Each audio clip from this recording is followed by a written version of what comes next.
เด้อบังไฟแสนเด้อ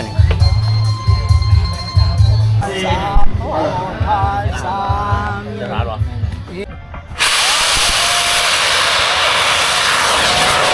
ซื้อได้เลยนี่นะซื้อจ้อยโอ้คนบัญชีตุ้ยเลยเนาะ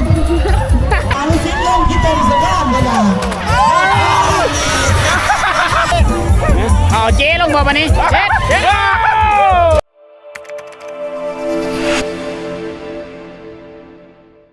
สบายดีทุกคนสบายดียามเช้าๆนะ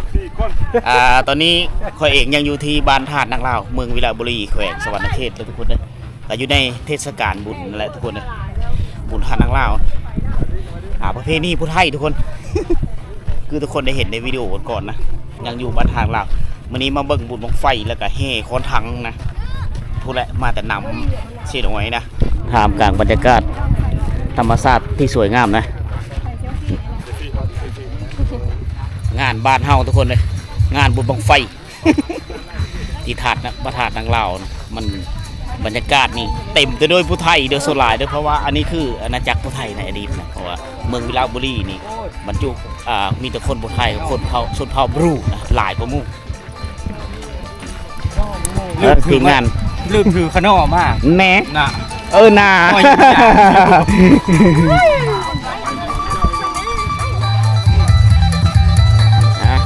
อันนี้คือห้างบังไฟแสนนะนี่บังไฟแสนมีอยู่2บังทุกคนในมือนี้บังหนึ่งเพื่อจะจูดก่อนบังที่2นี่เพื่อจะจูดตอนสีค่ำๆนะพอจูดเปิดงานนี่บังหนึ่งห้างต่ำๆก็เป็นบังไฟน้อยบังไฟมื่นธรรมดาบรรดาพระสงฆ์สามเณรมาเต็มมาแต่หลายวัดหลายบ้านหลายเมืองนี่เด้บังไฟแสนบังไฟแสนเอา2บังนี่เด้อบังไฟแสนเด้อคล้ายบังไฟแสนแขนพญาสีโคตร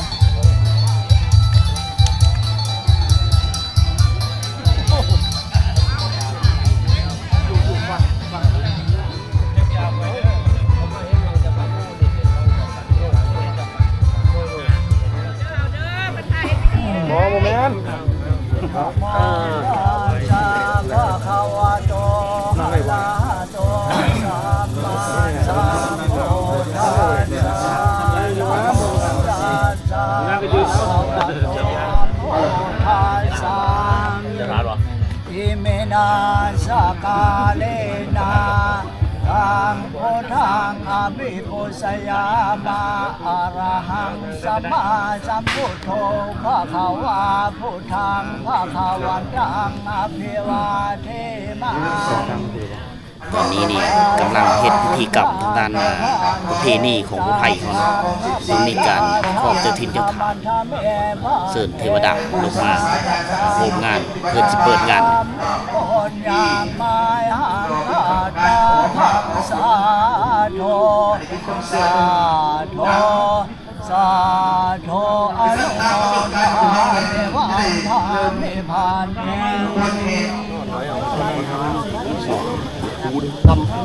คอนทองคำเงิน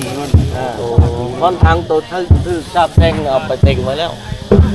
ไปแล้วเนี่ยสูงที่หอมทางเต็งไว้ก็ได้คนมีคนรับคนรวยตัวนี้คอนเงินคอนค้ำลงดินตัวนี้แมนขอนถังทองพี่น้องกับขอนถังเงินส้มอะไรส้มอะไรสูงได้ไหมนะหรือฝ่ายนั้นบ่ได้ใช้อันนั้นได้บ่ได้ใช้บาได้โดยเนี่ยเพิ่นสิแห่ไปวัดเนี่ยแห่เขาวัดพระธาตุนางลาวเนาะโดยโอ้พี่น้องตอนนี้เพิ่นจะเอาขอนถังเงินกับขอนถังทองเนาะเอาเขาไปที่วัดพระธาตุนางลาวได้พี่น้อง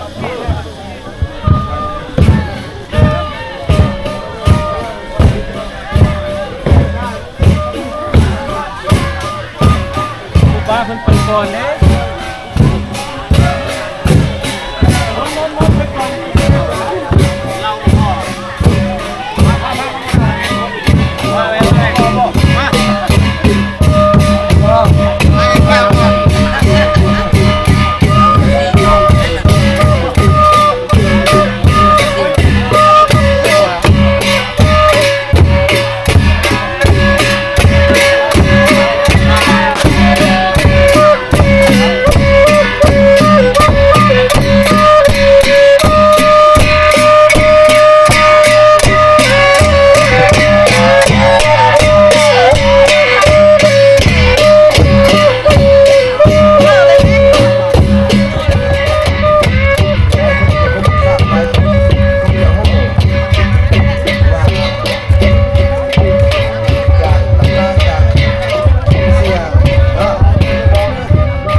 บ้าเพิ่นไปก่อนเด้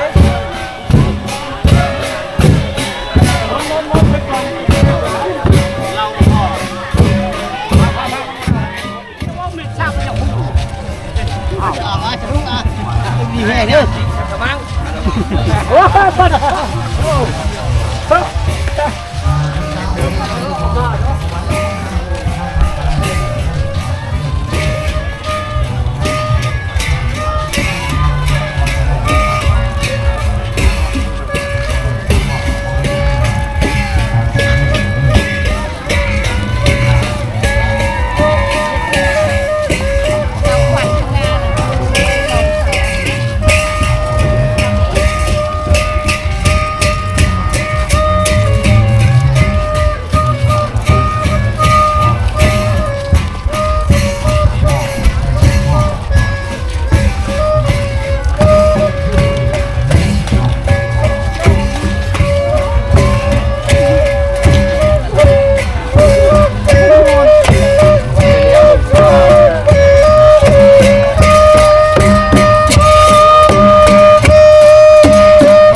สำหรับพิธีกรรมในยามเสาร์นะคือแห่ค้อนถังแล้วก็แห่ดินอันของผู้ไทยมาแต่ฝั่งไทยนะเพิ่นสิเอาขี้ดินนี่มือพูดละทุกคนเลยก็สำเร็จสิ้นวันนี้เฮาสิรอท่าส่งงานไปเลยงานนี่มีจบเลยยังมีพิธีจุดบังไฟมืดบังไฟแสนนะยังหลายบังหากระจุดสองบังเสาเอาว่าถ้าคลิปอยู่ที่บ้านทานนางเล่านี่มันคือว่าแหละอันอยู่กินมันนั่นช่วงหลังก็มีอาหารขายตามห้างอาหารแถวนี้นะจะเป็นลูกซีนบ่เป็นคอนดอกนะแล้วก็เฝอคาเป๊ะถ้าว่าเขาจะกินลาบก้อยซอยซีนี่เป็นไปไม่ได้ต้องให้เฮาในมือจะได้กินนะนึงมาก็ต้องได้มีบ่อนลือคือว่าแหละการหาอยู่กินคู่เพิ่มมาทุกคนเฮานี่แหละอาหารหลักของพวกเขาในแต่ละมื้ออยู่ในบรรทัดนี่2มื้อนะมื้อนี้เป็นมื้อที่2อาหารหลักของเขาคือกินข้าวเป๊ะกินเฝอกินพ่อเลี้ยวไปแล้วก็แล้วนะแล้วเฮาไปหากินบ่อนที่ ที่มีร้านอาหารเขาจะได้กินอาหารแซ่บช่วงนี้อดทนก่อนทุกคนนี่คาเฟ่สองไอ้น้องมากินแซ่บอยู่เดอบริเวณพระธาตุนางเล่าเนี่ยก็มีน้ำสร้างนะที่เห็นมุงแป้นมุงสี่เสาในแม่น้ำสร้างบูฮานน้ำสร้างแต่ยุคแม่ยานางเล่าแล้วเขาจะก่อขึ้นมาโดยดินขอบดินจี้เด้นี่เด้เพิ่นนั่นเอาโดกขึงมากันไว้ยันนึงมายันพุ่นสิ่งของเพื่อตกลงยันมันเปิ้นเฮ็ดขอบดินจี้ขึ้นมาอันนี้น้ำสร้างบูฮานของพี่น้องเผ่าผู้ไทยในยุคอดีตทุกคนเลย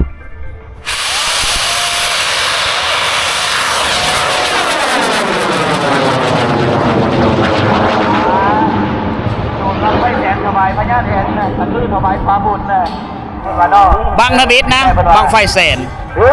เพิ่นลิฟเมฆทุกคนเลยบางไฟแสนเบอร์ซากมีรุ่น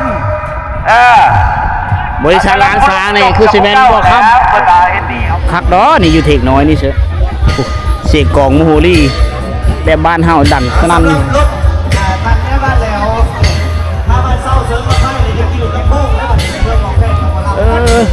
หนังอยู่เทงคักเนาะเบิ่งบังไฟเนาะโอ้ยบังไฟคักดอนี่ซ้ำหนังเบิ่งหมอลำเลืองว่างั้นวางนี่ก็เป็นวางหนัง VIP ดัง VIP มันแดดโทษ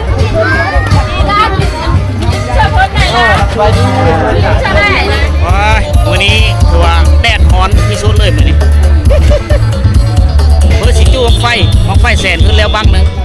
ยังอีกบังที่2นะแล้วบังไฟมื่นแล้วก็บังไฟเล็กน้อยยังหลายบังทุกคนเลยเดี๋ยวเขาท้าเบิ่งผู้แซ่ผู้สาวมาแต่หลายๆหมู่บ้านก่อนทุกคนเลยนะทีมงานไปจูดอยู่เซตโมเนาะใช่แล้วโอ้ทีมงานขายไก่แสนเด่นพญาชิโก้วัดในท่าแขกชิโก้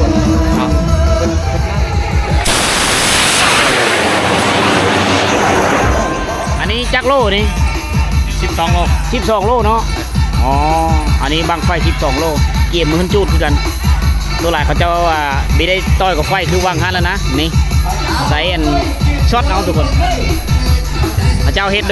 ดยอย่างนะอันนี้นะไม้นี่เพียงแต่อาร์ตก้นมันจะซื้อได้ไหมนี่นะมือมันจะอยู่คานี้แหละ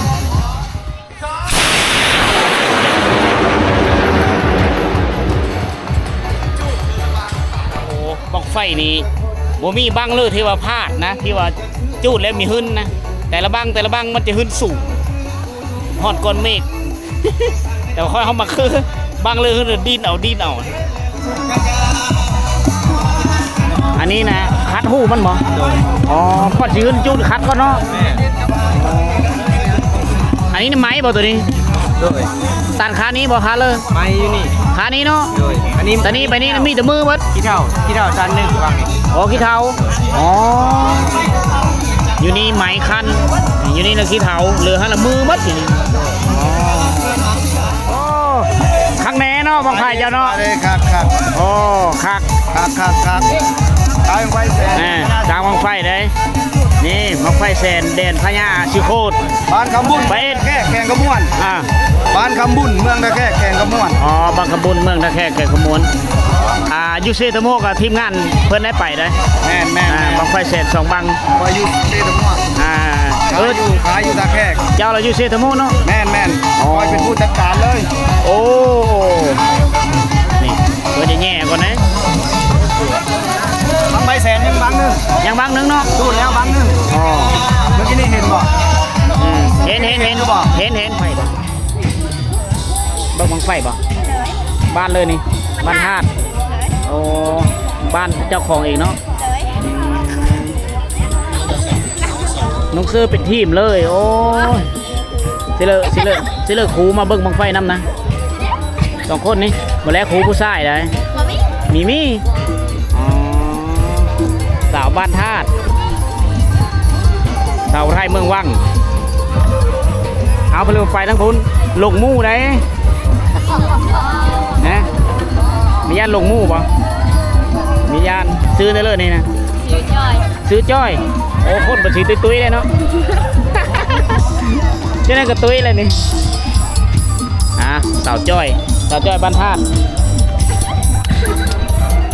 เบิ้งวันนี้ได้ละชื่อนี่เลย สอน ซื้อสอน โดย อายุจักปีเลยนี่ สาว เจ้าโอ้ไอยังเห็นอยู่บ่ ก็แล้ว อ้อแล้วไปเอ็ดวีแล้ว อยู่แถวบ้านเลย เกินนึ่งข้าวเฮ้ยแม่น้องจ้อยน้องสอนคนนี้ได้ละ ซิลิน ซื้อลิ้น โดย อ๋องามเนาะผู้ลิ้นเนาะมีผู้งามเนาะสาวผู้ไทยเนาะเดี๋ยวผู้บ่าวเห็นแล้วนี่ ไม่ได้ผู้บ่าว ไม่ได้ผู้บ่าวย่ามันเนาะเอาน้องลิ้นน้องสอนน้องจ้อยมือวาดนี่ฟ้อนบ่ไม่ได้ฟ้อนมาวาดเนี่ยอ๋อ ขายคือ ขายเครื่องขายมองเลิกคือไม่เห็น แถว อ๋อขายพี่เลิกฮะนะ ขายของกิน ขายของกินมื้อนี้ไม่ได้ขายอ๋อ ขายแต่ มื้อนี้จะเบิ่งบังไฟ ชิ้นมาต่อเลย ผู้สาวผู้ไทยเอาพวกนี้ซื้อจ้อยเลยซื้อจ้อยซื้อสอดซื้อลิ้นยังมามีลายเนาะปกติลายบ่สาวบ้านเท่าไหร่อ๋อยังมามีเมิดนะมีประมาณตัวเล็กๆผู้ลายก็เป็นเฮาผู้ไทยทั้งนั้นแหละแถวนี้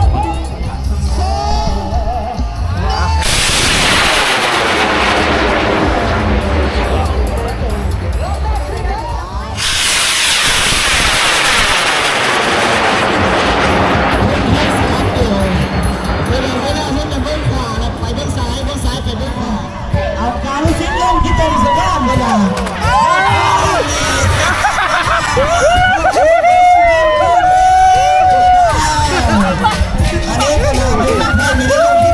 มันแล้วมันหึนโพดบ่โพด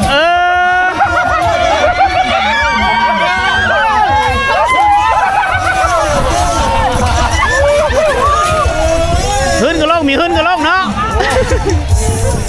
คักเอาเจ๊ลงบ่ปะนี้เจ๊โอ้บ่ล้มเฉยเป๊กดีเนาะมีรอดเอาอย่าบ่รอดผ่านมีรอดเนาะเอาอีกแล้วเอาทำกระพงม็อบไปเอาเซ็ตออกที่ควายเลยควายแม่เมื่อวานมันชื่อดอกควายแม่เลยแต่ละโน่เนาะลงอีกแล้วเลย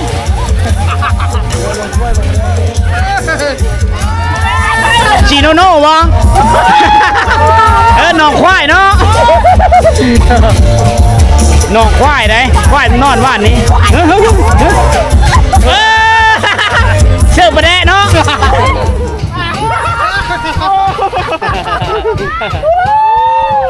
สำหรับพักเซอร์เริ่มนี้ครับผม ควายแม่ไม่กินควายแม่ประวันซื่น ยังอยู่นี่ยังซ่าไม่ได้ว่านะหนองขี้ควายนะควายยังเป็นขี้ควายอยู่เข้าเนาะกินข้าวปุ้นกินข้าวปุ้นขา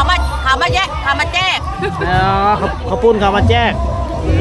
ข้าวปุ้นบ้านเฮาเนาะข้าวปุ้นน่ะข้าวตุ้มปุ้นบูห่านเนี่ยน้ำข้าวปุ้นบ้านเฮา ข้าวปุ้นบีบ ข้าวปุ้นพี่อยู่ไปตามโฮมไม้โฮมต่อไอ้เชี่ยอะไรมันแดดนี่มาหลายบ้านหลายเมืองพากันมาอยู่นี่แหละตามโฮมไม้โฮมต่อ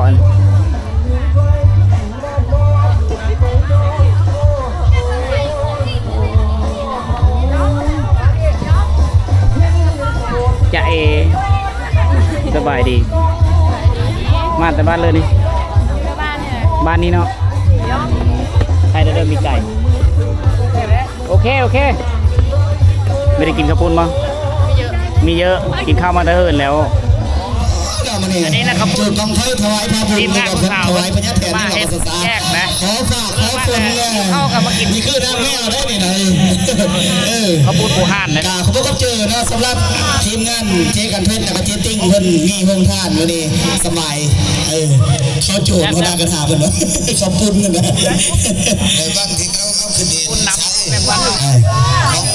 เป็นไง แม่บอกว่าๆเดี๋ยวขอก็ เดินซ้ายแม่นคันเพชรน้ำโซ่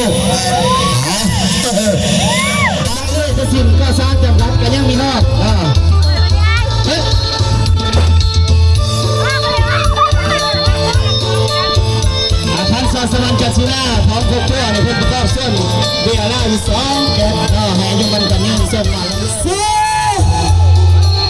สามสองหนึ่ง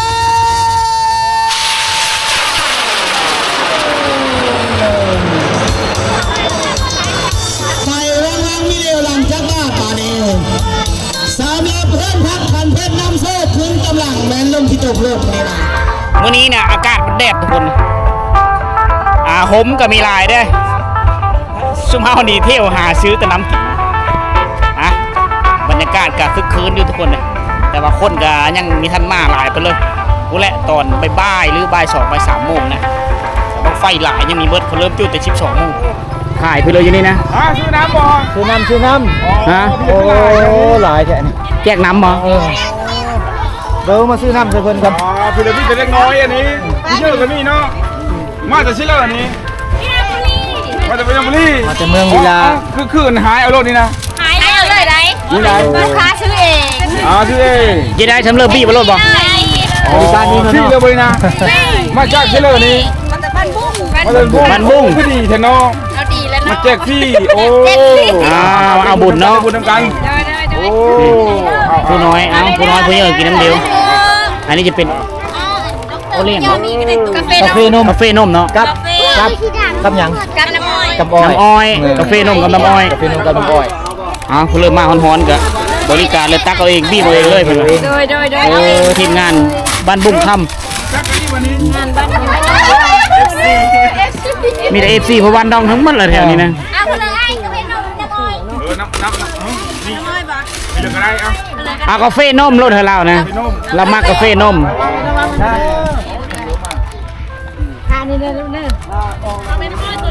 รอคิวเนาะโอ้ยครอบเจอหลายๆมาเฮ็ดแจกเธอบรรดาทุกคนที่มาเที่ยวงานบุญบั้งไฟอยู่บ้านท่านังลาวนะกาแฟนมมีน้ำอ้อยเด้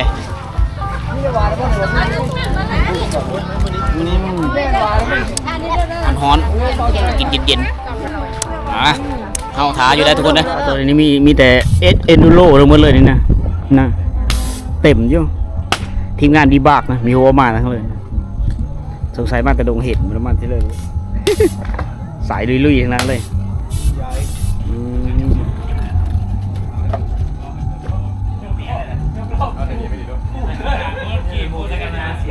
ต่อสบายดีมาแต่ทักเลยนี่นะ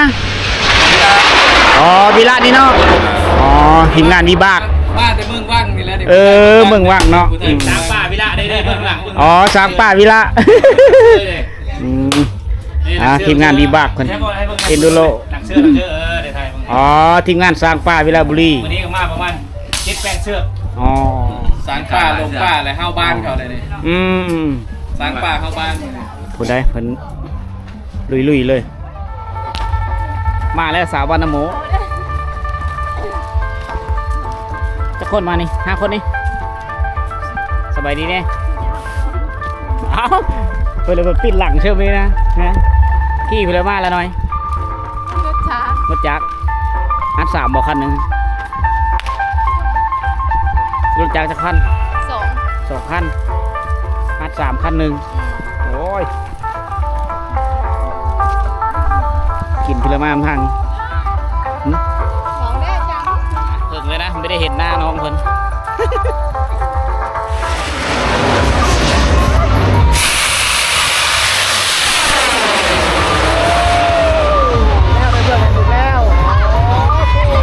บางนี่ไปข้างนอกบางจะไปคนละทางนะ2บางไรแล้วกันมาหายางรอซุบบรรยากาศก็ทุกคนเลย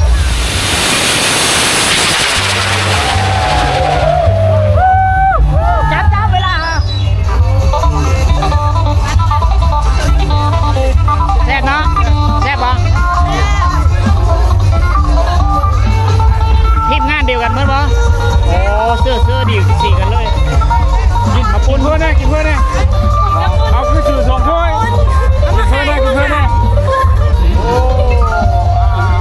มีแต่ผู้ซับ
ตั้งแต่เสาทุกคนเลยบุญบั้งไฟนี่เป็นบุญที่ว่าสาที่สุดเพื่อสิแล้วงานเพราะว่าเมื่อมือนะคนนี่มาตั้งแต่เสาผู้บางคนเอาเข้ามากินเลยได้แต่ว่าซุมเฮาก็มาแต่เสากันมาตั้งแต่มื้อวานเลยซุมเฮา2 มื้อแล้ว แต่ว่าถามว่าอิดเมยบอกอิดเมยนอนเนื้อว่าอากาศมันร้อนทุกคนมันแดดนะตอนนี้อากาศเริ่มเย็นละตะเว้นเคยจะตกดินแล้วตอนนี้เวลา 16 โมงแรกทุกคนเดี๋ยวเฮาไปท่าเบิ่งเขาเจ้าจูดบังไฟแสนนะจูดบังไฟแสนถวายพญาแถนว่าซั่นนะแต่ว่าไฟมื่นก็หลายๆบังมันร้อนเฮาเลยก็ไม่ได้พาทุกคนอยู่เบิ่งบรรยากาศแต่ว่าผู้สาวก็มามีลายไปเลยทุกคนเลยแต่ว่าแปลกนะมันหึ้นกับแต่ละท้องถิ่นทุกคนเพราะว่าบ้านท่านังลาวมันไก่จากหมู่บ้านเลยโดยเฉพาะก็คือมีพี่น้องมาจากเขตเมืองไซบัวทองนะมันเสริมต่อกันเมืองไซบัวทองในเมืองวิลาบุรีแขวงสวรรค์เขตแต่บ้านไซบัวทองอาจจะมีจากบ้านน้ำโมบ้านน้ำกระป๋อแถวนี้นะบ้านเสริมต่อกันนะเดี๋ยวเอาไปเบิ่งบังไฟแสนบังไฟมือบังไฟแสนมันสิหึ้นจำเลยนะเขาเริ่มมีหึ้นกับเขาหามกันลงขี้ตมได้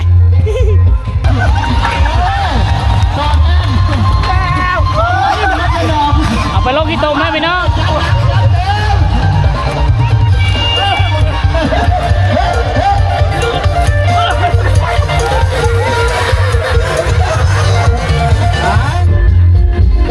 ไม่ได้เฮิ่นน้ำเขาวะ ก็เดี๋ยวนี้ก็ได้ อย่าตกเนาะ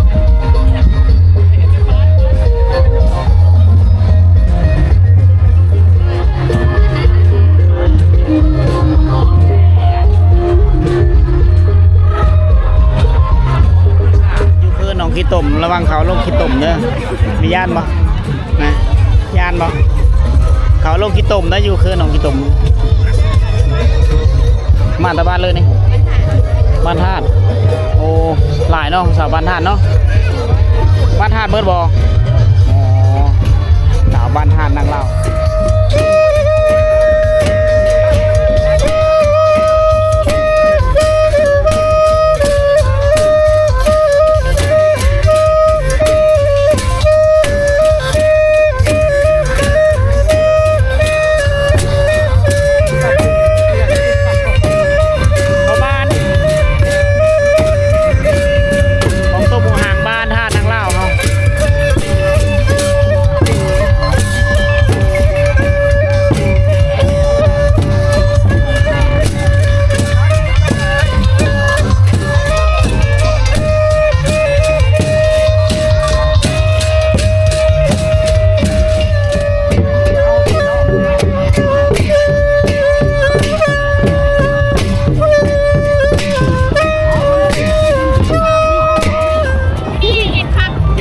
นอกมุมนี้เนาะโอ้ยมาดาสาวๆมานั่งเบิ่งไฟสาววันธาตุเนี่ยทีมงานเจ้าเมืองก็ลงขี้ตมเลยเจ้าเมืองวิลาบุรี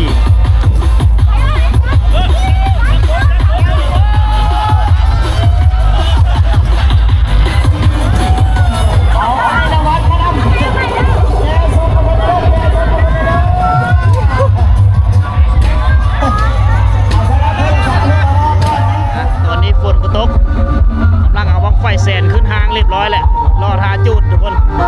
สมเขาเอิ้นว่าจุดบังไฟขอฟ้าขอฝนอะไรนี่ฝนก็ตกเลยไปนี่นะ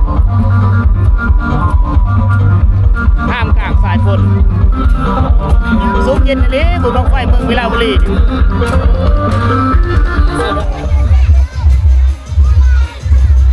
โอ้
างลาวนะฝนตกเลยทุกคนจุดบังไฟแสนสองบังฝนตกมาตอนนี้เขาหามกันลงที่ตกยังไงเลยนะถ้าจะมึงมันก็ยังลงที่ตกนะ